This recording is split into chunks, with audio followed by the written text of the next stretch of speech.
Baru aja Asus ngerilis laptop budget kantoran dan pelajar ya kembali yang mungkin bisa menjadi pilihan 2021-nya kalian yang mau memiliki sebuah laptop namun ketahan di budgetnya.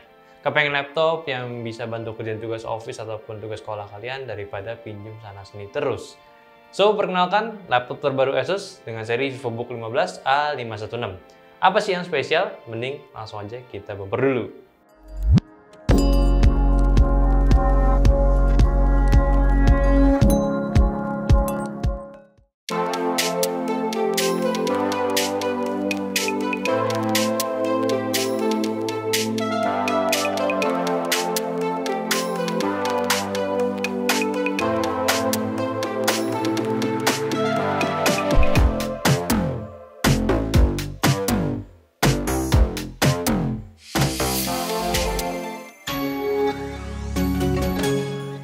Selamat datang di channel Semedia dengan gue Ali, dan kali ini gue kembali ingin membahas laptop budgetnya Asus yang diklaim sudah melewati beberapa riset dan akhirnya mendapatkan titik temu yang menurut gue cukup menarik, yaitu membuat laptop budget di ukuran 15 inci. Kenapa? Karena beberapa waktu lalu Asus juga baru aja melakukan survei ketertarikan usernya untuk perihal jenis laptop yang mereka inginkan itu seperti apa. Kayak mending laptop 14 inci, 15 inci, atau 17 inci. Terus lebih enak mana kalau dibawa jalan-jalan. Terus kalau harganya sama, mending yang mana. Dan dibandingkan dari dimensi yang A sama B, mending yang mana. Ya banyak lah, kurang lebih seperti itu contohnya. Yang sampai akhirnya adalah laptop 15 inci lah yang akhirnya bisa menempati posisi pertama dari riset-riset yang telah mereka lakukan. Dengan mengusung pesan Bigger Dream Wider Screen kali ini, Asus pede untuk laptop budgetnya kali ini bisa memenuhi kebutuhan penggunanya dalam perihal menyelesaikan tugas, entertainment, dan multimedia lainnya.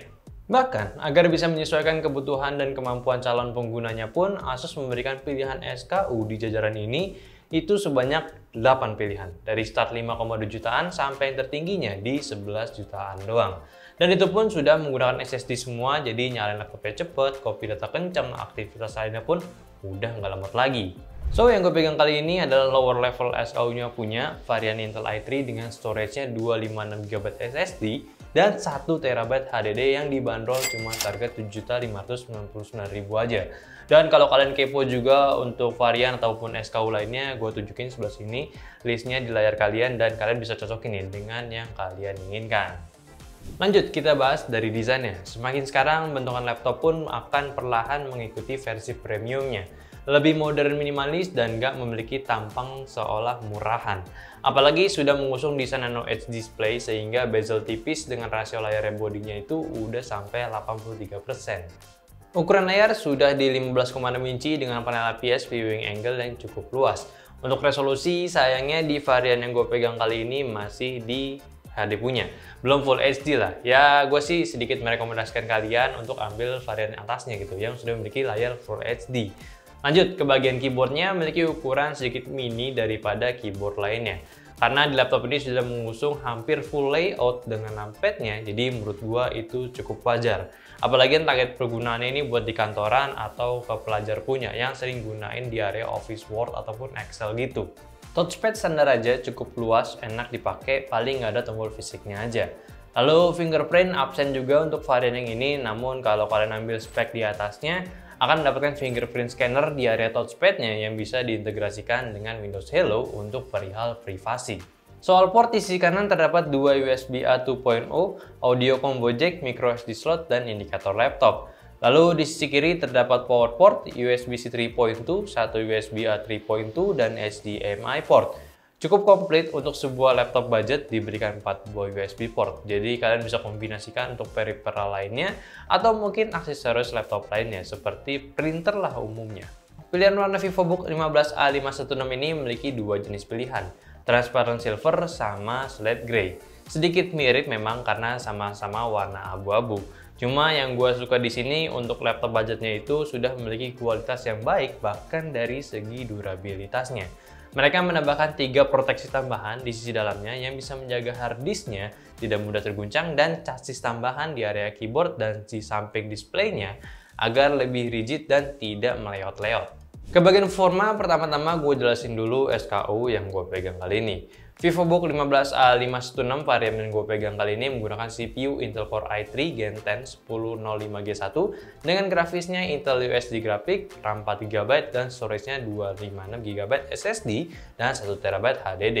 Spek budget banget memang laptop ini, tapi sebelumnya gue juga udah sempet testing varian i5-nya atau tertingginya si A516 ini dengan seri i5 1035G1, GPU-nya Nvidia MX 330, RAM 8GB dan storage-nya pun sama. Tentu pastinya ada perbedaan yang cukup major selama pengetesannya, dari performa maupun secara experience-nya. Apalagi dari layarnya, si i5 itu udah Full HD, itu beda banget, apalagi gue tipikal orang yang sukanya dengan icon record sama teks kecil. Ya nanti akan kita bahas lagi, tapi sekarang kita akan cek dulu perbandingan performa laptopnya ini dengan varian tertingginya, yaitu si i5-nya dari A516. Let's go!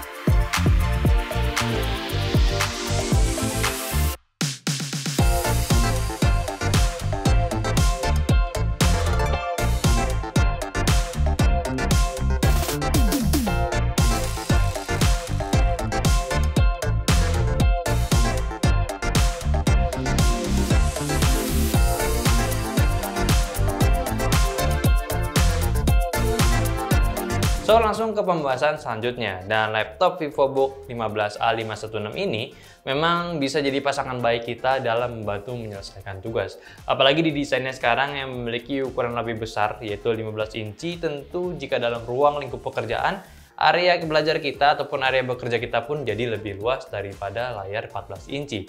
Dan walaupun hanya beda 1 inci aja dari ukuran 14 inci ya, untuk sebuah laptop itu punya dampak yang lumayan besar. Apalagi tentunya dari dimensi laptop yang nggak jauh dari umumnya laptop ukuran 14 inci, yang mana itu tetap tipis dan juga ringan, kita pun nggak akan disulitkan ketika ingin bermobilitas membawa laptop VivoBook ini. Masih cukup ideal, nggak membebani kita dan juga nggak ngeberatin kita. Lalu soal di penggunaan sehari-hari pun sudah pasti dengan spesifikasi Intel generasi 10, semua pekerjaan dapat dilakukan lebih cepat daripada generasi sebelumnya. Apalagi kalau cuma sekedar office task, browsing, software administrasi kantor, terus kerjaan tugas sekolah, gua rasa ini udah sangat cukup. Bahkan Asus juga sudah berbaik hati, sudah memprioritaskan penggunaan SSD sebagai media penyimpanan utamanya. Sehingga performa laptopnya pun dipercepat kembali, tidak ada lagi yang namanya nunggu saat nyalain laptop, copy datanya lama, buka aplikasi berat-berat gitu ya. Ya itu udah nggak ada lagi lah, udah nikmat.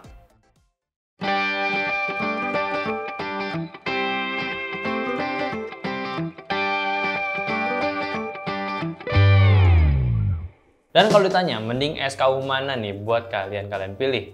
Dari banyaknya varian yang disediakan untuk jenis laptop VivoBook A516 ini, tentunya gue akan pilih laptop yang memiliki spesifikasi tertinggi tentunya. Ya gimana ya, kalau ada dananya mah ambil yang tertinggi aja. Cuma sweet spotnya paling kalau nggak Intel i3 yang SSD 512GB, atau enggak ya pilih yang i5-nya aja sih, dari 8 juta sampai 10 jutaan. Ditambah juga di masa naik-naikan kelas untuk belajar sekolah, gua rasa ini bisa jadi pilihan tepat untuk kalian gunakan nantinya saat sekolah mulai kembali.